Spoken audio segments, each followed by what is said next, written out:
ادوات الجريمه وصور حتى المسروقات بلا ما يعد. شفت في الكلاخ حتى عيت ما شفت بحال هذا النوع اللي سيدي مع العيد والبوليس غير بيرمانونس ما تصور الجريمه اللي دار وصور الاعتراف وصور ادوات الجريمه وصور حتى المسروقات بلا ما يعذبون في البحث والتحقيقات.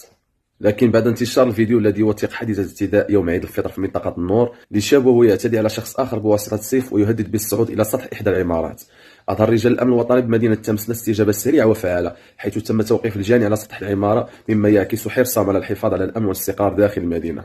وأكدت مصادر مطلعة أن عملية التوقيف تمت في سرية تامة ونجاح باهر، وقد خلف هذا التدخل الأمني ارتياحا كبيرا في نفوس المغاربة قاطبة.